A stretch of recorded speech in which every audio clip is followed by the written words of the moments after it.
Voilà, c'est une association de soignants, médecins, psychologues, kinés, infirmiers. Il y a plusieurs raisons à ça. La première raison, c'est de constituer un réseau. C'est-à-dire que, en réalité, quand on est malade et qu'on souffre, on a toujours envie de se faire soigner dans sa langue natale, et on a toujours envie de pouvoir réadresser, que ce soit pour une échelle de valeur ou pour la langue, à des francophones à des francophones. On en a besoin, on en ressent le besoin quand on souffre, on a parfois besoin de s'exprimer dans sa langue natale.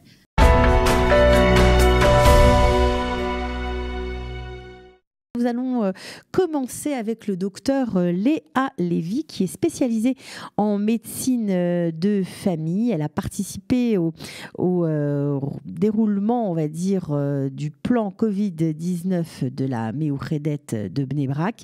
Elle est également présidente de SAFIR, une association de soignants francophones qui existe dans le centre du pays. On est ravis de l'accueillir. Léa, docteur Léa Lévy, est-ce que vous nous entendez ? Très bien, Boker Tov. Boker Tov, merci de répondre à nos questions ce matin. Alors, évidemment, la première que je vais vous poser concerne la manifestation qui s'est déroulée hier soir avec 2500 médecins spécialistes, étudiants en médecine qui ont manifesté place Abima pour, on va dire, dénoncer leurs conditions de travail. Tous les spécialistes et les étudiants parlaient de 26 heures de garde, alors que pendant le Covid-19, au plus fort de la crise, il n'avait que 12 heures de garde. Donc, la grogne monte. Qu'est-ce que vous en pensez, Léa ? Et est-ce que vous y étiez ? Alors, non, je n'y étais pas parce que, effectivement, moi, je ne suis pas du tout hospitalière. Il faut parler un petit peu plus fort. Oui, c'était uniquement le personnel hospitalier. Voilà. Alors, moi, je travaille dans une coupa Trolim. Donc, effectivement, ce n'est pas du tout les problématiques qu'on a. On a eu, pour le coup, des conditions de travail extrêmement arrangées pendant la crise du Covid dans les coupa Trolim. Je comprends très, très bien leur grogne parce qu'ils se sont extrêmement engagés pendant la crise. J'ai suivi un petit peu de loin cette affaire et cette manifestation et je comprends tout à fait leur plainte et c'est tout à fait justifié. Et ils ont eu des conditions de travail extrêmement difficiles, beaucoup de stress et je pense que vraiment sont justifiées. J'espère que ça va aboutir. Mais voilà, moi, je ne suis pas du tout dans cette problématique parce que moi, j'ai travaillé en coupa Trolim. On a eu plutôt des heures supplémentaires, etc. On a eu une réorganisation du temps de travail. On a eu une réorganisation des lieux de travail parce qu'il y a eu des grosses périodes où il n'y a pas eu de transport en commun. Donc, par exemple, les vendredis, on était tous concentrés dans la même MIRPA, etc. On a renoncé à nos vacances pendant Pessah, mais on n'a pas eu du tout une réorganisation des gardes en 12 heures, qui a été vraiment la décision dans toutes les structures hospitalières depuis le début de la crise, qui a vraiment impacté sur la vie des internes et des médecins hospitaliers. Et ça, je comprends tout à fait leur grogne, parce qu'ils ne méritent pas du tout d'être impactés à ce point-là. Ok, alors justement, puisque nous sommes en plein déconfinement, est-ce que de nouveau la Méouredet reçoit ses patients ? La Méouredet reçoit de nouveau tous ses patients. Évidemment, les salles d'attente sont organisées. Il y a tout le matériel nécessaire pour que les patients puissent se laver les mains. Les patients doivent arriver avec un masque.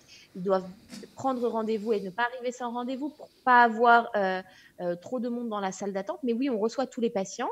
Même les cliniques qui étaient dédiées au Covid ont réouvertes, ont été redésinfectées et réouvertes. Et les diagnostics ne se font que par des stands extérieurs qui sont dehors, qui fait que tous les patients qui sont suspects de Covid, ou de toute façon tous les patients qui ont de la fièvre ou des symptômes respiratoires, ne peuvent pas rentrer comme ça dans la clinique. Ils doivent d'abord effectuer un test par dehors, et ça, le médecin peut lui prescrire soit par vidéo ou soit par téléphone. Ok, donc vous avez vu une recrudescence, parce qu'on sait qu'il y a eu une baisse à peu près de 30% des patients qui avaient, on va dire, des pathologies quotidiennes qui n'avaient rien à voir avec le coronavirus, qui ont rechigné à aller se faire soigner. Est-ce qu'aujourd'hui, les chiffres sont de nouveau à la hausse ou pas ? Alors oui, effectivement, il y a une recrudescence des patients qui viennent en consultation. Moi, je suis dans un cas assez particulier parce que dans la ville de Bnei Brak, une grande partie des médecins ont été réquisitionnés pour travailler en clinique Corona. Moi-même, j'avais 1 à 2 jours par semaine où je travaillais là-bas. Donc, de ce fait, tous mes patients, ils se concentraient sur moins de jours. Donc moi, j'ai toujours eu une grande quantité de travail, mais effectivement, à l'heure actuelle, on constate que voilà, il y a des patients qui ont du retard sur tel bilan, à qui on doit reprogrammer tels examens à l'hôpital, etc. Parce que c'est le gros problème surtout, c'est qu'il y a beaucoup de bilans à l'hôpital qui ont été décalés du fait de la crise et que là, il faut reprogrammer tous les suivis des diabétiques, les suivis des hypertendus, les radios à faire, qui étaient non urgentes après une opération ou des choses comme ça, des choses qu'on doit maintenant reprogrammer parce que voilà, on a perdu un mois dans le suivi de beaucoup de patients. Alors justement, il y avait des examens un peu compliqués pour certains patients, notamment des examens qui touchaient à la sphère ORL que les hôpitaux avaient arrêtés en raison du coronavirus. Est-ce qu'aujourd'hui, ils peuvent reprendre ? Alors oui, en plus, je sais que ma consoeur, maman de Saphir aussi, Esther Arboun-Cohen, était intervenue chez vous. Je pense que oui, ça reprend. Effectivement, je pense qu'il y a des hôpitaux où ils n'acceptent pas forcément les populations des villes qui ont été les plus infectées. On reprogramme ça doucement. Je crois que maintenant, il y a aussi un temps qui va être un peu plus long parce qu'il faut encore désinfecter tout le matériel. Parce qu'il faut savoir que le Covid n'a pas disparu. On crie victoire parce qu'on est content et que voilà, la crise semble être passée. Mais ce n'est pas pour ça qu'il n'y aura pas de nouveaux cas. Malheureusement, il y a encore des nouveaux cas tous les jours. Il faut être très prudent. Donc, voilà, c'est sûr que l'ORL, les soins dentaires sont encore vraiment des points un petit peu stressants et critiques. Et donc, pour reprendre, pour reprogrammer, maintenant, on est obligé d'espacer beaucoup plus les rendez-vous pour pouvoir désinfecter le matériel comme il le faut. Mais je pense que oui, l'ORL reprend. Ok, alors maintenant concernant cette association que vous avez à peine mentionnée, vous êtes présidente de l'association Saphir, c'est une association de soignants francophones dans le Mercaz. Quel est le but de cette association tout simplement ? Alors Cathy, je vous précise, ce n'est pas forcément que des francophones du Mercaz. La plupart des rendez-vous se font dans le Mercaz. D'accord. On a quand même des médecins de Jérusalem, on a Ok. des médecins de Haïfa, on a un médecin de Beersheva, on a un chirurgien de Beersheva, on a quand même des médecins un petit peu partout en Israël. C'est une association de soignants, médecins, psychologues, kinés, infirmiers. Il y a plusieurs raisons à ça. La première raison, c'est de constituer un réseau. C'est-à-dire qu'en réalité, quand on est malade et qu'on souffre, on a toujours envie de se faire soigner dans sa langue natale et on a toujours envie de pouvoir réadresser, que ce soit pour une échelle de valeur ou pour la langue, à des francophones, à des francophones. On en a besoin, on en ressent le besoin quand on souffre, on a parfois besoin de s'exprimer dans sa langue natale. Donc la première raison, c'est pour les patients, pour pouvoir leur proposer un réseau de praticiens francophones lorsqu'ils ont des problèmes, pour pouvoir consulter un français. Entre nous, pour nous aider à comprendre nos problématiques dans le monde du travail. C'est extrêmement important de pouvoir se rencontrer avec des gens qui ont rencontré les mêmes épreuves, notamment l'ALIA. Donc, on fait des réunions plusieurs fois par semaine sur des thèmes scientifiques ou parfois des sorties sympathiques pour pouvoir se rencontrer, faire du networking, se connaître les uns les autres. On a un groupe WhatsApp de quasiment 150 médecins où on échange et voilà, donc quand on a des réunions, ça nous permet de mettre des visages sur les choses et sur les gens. Et on espère que aussi, il y a beaucoup de soignants qui envisagent de faire leur ALIA, qui commencent à rentrer en contact avec nous. Et nous, ça nous permet de les mettre en contact avec des gens qui ont un métier similaire, un parcours similaire, afin de les aider à s'orienter dans l'ALIA pour plus tard. Oui, c'est-à-dire que c'est une configuration gagnant-gagnant, gagnant pour les patients qui ne parlent pas l'hébreu ou peut-être tout simplement qui seraient rassurés parce que c'est la médecine qu'ils connaissent et que parfois on a besoin de s'exprimer dans sa langue natale. Et puis c'est gagnant aussi pour les soignants qui se reconstituent un réseau. C'était ça aussi l'idée de Saphir ? Exactement. Initialement, l'idée, c'est une association qui a été créée en 2015, qui a été créée au début parce que des soignants, notamment des psychologues, etc., cherchaient à se faire un réseau de médecins pour pouvoir échanger. Et puis, au fur et à mesure, l'association a grandi. Moi, j'ai fait mon ALIA. Saphir était déjà existant. Je suis une jeune Ola Khadasha. Moi, j'ai fait mon ALIA en juin 2018. Donc, l'association avait déjà 3 ans quand je suis arrivée en Israël. Et c'est vrai que ça m'a beaucoup aidée. Et voilà, et maintenant, je suis très fière d'être devenue la présidente. Et je pense que vraiment, c'est extrêmement important d'être unis. On a d'ailleurs fait un projet de vidéo il y a quelques jours. On va la diffuser. Nous allons la diffuser. Après l'interview, on la diffusera. Et On va voilà, diffuser, voilà. Je pense que voilà, c'est très très important pour nous d'être unis et ça nous a, moi ça m'a beaucoup aidé dans les débuts de mon alia d'avoir un réseau de praticiens qui pouvaient m'aider et ça m'a beaucoup plus aidé finalement que le tutorat que j'ai eu au sein de la Coupatrolim, même si j'ai eu un tutorat au sein de la Coupatrolim, l'accompagnement de médecins qui comprenaient comment je travaillais en France et qui comprennent comment je travaille en Israël, ça a été vraiment pour moi la plus grande aide et l'aide la plus chaleureuse que je pouvais avoir. Alors justement, puisque vous êtes médecin fraîchement arrivé en Israël, est-ce que vous avez été impressionné par la gestion de la crise dans ce pays qui est désormais le vôtre? Écoutez, Cathy, complètement. Complètement. Si vous voulez, moi, j'ai deux spécialités et j'ai connu même la certification à Tel HaShomer. Donc, je me suis dit, oh là là, les protocoles en Israël par rapport à la France, j'avais peur. Et d'un coup, j'ai vu comment on a déployé la crise du Covid et j'ai été impressionnée. J'ai vu les difficultés en France. Effectivement, qu'en Israël, on a beaucoup moins de freins parce que la population est plus en train de donner, par exemple, ses données personnelles de son téléphone, ce qui fait un scandale en France. Ça veut dire que l'application Amagen, ça aurait pas marché en France comme ça marche en Israël. Mais oui, j'ai été impressionnée des mesures. Je me suis dit, oh là là, qu'est-ce qu'ils sont courageux de prendre de telles mesures. Et puis moi, voilà, je sais que voilà, je travaille à Bnei Brak et j'ai vu un petit peu les cas monter rapidement à Bnei Brak et je sais que j'ai alerté. Et à partir du moment où tous nous praticiens, on a commencé à dire, attendez, regardez, on a des cas suspects, dans 2-3 jours, vos chiffres, ils vont monter à Bnei Brak. On a vu que tout de suite, ils nous ont rappelé, on a vu qu'il y a eu des gens du ministère de la Santé, il y a eu notre direction dans la Coupatrolim qui s'est déplacée pour venir nous apporter un soutien. Quand on a vu que ça allait pas, on a vu que c'était action-réaction. Et c'est impressionnant de voir un pays aussi jeune, aussi dynamique, qui agit aussi rapidement. Je suis vraiment extrêmement fière d'être israélienne dans des situations comme ça. Ouais, ben, on comprend, vous n'êtes pas la seule.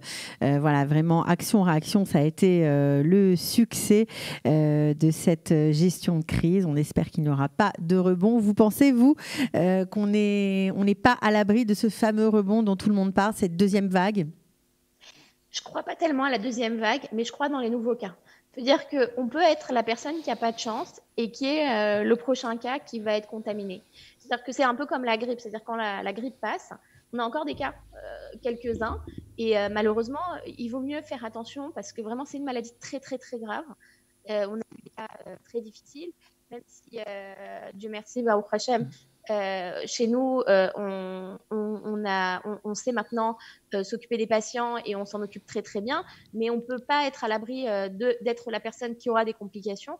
Donc même si je ne pense pas qu'il y aura un nouveau déchaînement des cas aux urgences, il va y avoir des nouveaux cas, donc il faut être très prudent de ne pas être parmi les nouveaux cas. Alors voilà, j'invite tout le monde à reprendre la vie comme la loi le permet, mais dans la grande prudence. Dans la grande prudence. Alors justement, juste pour terminer, puisque votre activité aujourd'hui se déroule en majorité au sein de la Coupatrolim, vous pouvez rassurer tous les futurs patients, tous les gens qui ont hésité à venir se soigner pendant cette période, qu'aujourd'hui les mesures d'hygiène sont respectées, que les consultations se dérouleront dans le plus grand respect des conditions d'hygiène, des mesures sanitaires et surtout que c'est sans risque pour ceux qui vont venir consulter? Alors, si on respecte les règles, c'est sans risque. Je voudrais juste prévenir que les gens, quand ils viennent en consultation, ils doivent venir seuls. C'est-à-dire qu'une NIRPA, une clinique de la Coupatrolim, c'est un endroit qui est quand même un endroit un petit peu à risque. C'est-à-dire qu'il faut venir bien sûr protéger, etc. On ne risque rien, mais ce n'est pas l'endroit où il faut venir avec ses 4 enfants entre la boulangerie et le reste des courses. C'est-à-dire qu'il faut venir, seul. Quand on est une maman, on ne venir qu'avec l'enfant qui est malade. C'est-à-dire il faut vraiment aussi être, c'est-à-dire c'est un endroit sans risque, mais à condition de respecter les mesures. Ça veut dire de venir avec un masque, de se laver les mains à l'entrée et à la sortie. Voilà, les toilettes sont bien désinfectées, mais si on peut éviter d'aller dans les toilettes en dehors de sa maison, c'est toujours mieux. Voilà, donc il n'y a aucun risque, mais juste voilà, il faut pas non plus penser que c'est un endroit qui est un endroit rien n'est sans risque à l'heure actuelle. Enfin, tous les endroits où il y a du monde à faire très attention, en fait. En gros, c'est ça. Voilà, Cathy, c'est ça. Faire très attention. Et c'est pas, voilà, c'est pas un endroit où on fait une course, la Coupe Patrolim. Donc, toujours venir, si on est malade, de venir seul. Si on a un enfant malade, venir accompagner son enfant sans les autres enfants. Parce que voilà, c'est surtout, il faut pouvoir surveiller tout le monde. Parce que quand on sort d'une Coupe Patrolim, de toute façon, ça sera une habitude à prendre tout le temps. Il faut se laver les mains parce qu'il y a des gens malades qui arrivent. Et en dehors du Covid, on peut attraper d'autres maladies dans une Coupe Patrolim parce que voilà, il n'y a aucun risque a priori. Il faut juste être extrêmement prudent. Mais il y a pas plus de risque maintenant qu'avant la crise. Si on porte un masque et qu'on se lave bien les mains, il y a absolument tout est sécurisé. Et surtout, ne pas arriver sans rendez-vous pour ne pas créer d'afflux dans les salles d'attente. Et pour les personnes âgées, on continue d'éviter de venir directement à la Coupe Patrolim? Alors voilà, les personnes âgées peuvent passer un coup de fil. On a vraiment organisé à la Montrédette plein de choses pour les personnes âgées. Moi, voilà, je peux vous dire qu'à chaque fois que je terminais mon tour de consultation, on arrivait à la pharmacie, entre la pharmacienne, la secrétaire et tout le monde, on se partageait les médicaments à les livrer chez les gens pour éviter que nos personnes âgées arrivent à la Patrolim parce qu'on n'avait pas envie qu'elles viennent. On programmait les prises de sang au domicile, on s'entraidait avec les infirmiers pour programmer le maximum de pansements, de prises de sang au domicile pour éviter qu'elles viennent. Donc ça va continuer, ça va continuer cette organisation. Oui, mais par contre, si elles ont besoin de venir, elles viennent. En général, elles nous posent la question au téléphone en disant voilà, j'ai ça, ça, ça et ça. Qu'est-ce que vous en pensez? Est-ce que je viens? Est-ce que je viens pas? Et souvent, je dis bah écoutez, d'abord, je vais vous faire une prescription pour cette prise de sang, et puis on se verra que après les résultats de tel examen. Comme ça, au lieu de faire 2 consultations, on en fera une, et ça sera suffisant. Ok. Bon, en tout cas, docteur Léa Lévy, merci beaucoup de toutes ces précisions. Bravo pour votre engagement au sein de l'association Saphir. Et on va vous donner un petit coup de pouce parce que c'est vrai, vous savez, ici chez Qualita, nous aidons au maximum à l'intégration. Et l'intégration de ces jeunes soignants qui ont fait leur alia nous tient à cœur. Donc, on va voir la petite vidéo que vous avez réalisée. On vous dit au revoir et on vous reparlera peut-être une prochaine fois. À bientôt. On se quitte avec la vidéo des professionnels de Saphir. On regarde. On va regarder tout de suite. Alors, juste pour ceux qui nous écoutent et qui nous suivent. Alors, c'est vrai qu'on a parlé de cette fameuse manifestation et c'est important parce que là, on va parler des soignants. On va regarder cette vidéo des médecins de cette belle association Saphir. Alors, tous les médecins spécialistes, étudiants qui ont travaillé en hôpital pendant cette crise du coronavirus se retrouvent aujourd'hui que, on va dire, le pic du coronavirus est un peu dépassé, et bien retrouver leur temps de travail habituel, c'est-à-dire des gardes de 26 heures. Et on comprend combien c'est complètement fou. Voilà, certains médecins disaient hier sur la place Abima, est-ce que vous accepteriez de monter dans un bus en sachant que le chauffeur de bus conduit depuis 26 heures? Eh bien, la réponse est sûrement non. Donc, on compatit. On espère que bien, le ministère de la Santé trouvera une solution pour ces soignants courageux. Voilà, on va regarder tout de suite la vidéo, comme promis, de cette belle association Saphir. On aura peut-être le plaisir de les recevoir en plateau. On regarde tout de suite. Dans ce combat contre la pandémie, nous, soignants de Saphir, sommes actifs à travers tout le pays pour veiller sur votre santé. Eh ben, nous les dentistes, on n'a même pas peur. Parce que derrière le masque, votre médecin garde le sourire. Même dans un monde qui change, continuez à vous suivre et vous accompagner. Et je suis à votre entière disposition. Tous les chirurgiens se tiennent disponibles pour vous. Pour vous soutenir, même bloqué chez vous. Nous sommes toujours les acteurs de la médecine de proximité. À votre service. Pour conseiller la nouvelle génération. Aider à comprendre la maladie. Apaiser la souffrance psychique. Un plateau technique à la pointe. Pour vous recevoir vos urgences. Parce qu'on est là pour vous. Nous ne baissons jamais les bras. Profitez des cellules d'urgence psychologique gratuites. Présentes pour vous, près de vous. Pour continuer à consulter en fonction de vos besoins et symptômes. Et aussi pour vous accompagner dans les difficultés digestives, aiguës comme chroniques. Pour vous aider, vous écouter. Assurer une bonne hygiène des mains. Voilà, si on a mal au ventre, on n'hésite pas. C'est parce que le cœur reste notre priorité. On se protège, on vous protège. Là ne m'arrêtera pas, je continuerai malgré tout à soigner tous vos bobos. Et prenez soin de votre peau. De mettre toute ma neshama au service de votre Mishima. Nous sommes toujours là à votre écoute. Prenez bien soin de vous, Bonne santé et bon courage. Pour tout le Ham Israël. Pas de doute. La brioute. Pour couronner le tout, gardons le sourire. Restez chez vous, on prend soin de vous. On est content d'être ici en Israël tous ensemble. Parce qu'on est là pour vous. Shalom Bayit. אנחנו כאן בשבילכם. עם ישראל חי. נשיקות. תרגישו טוב. תשמרו על הבריאות שלכם, כי אתם חשובים לנו.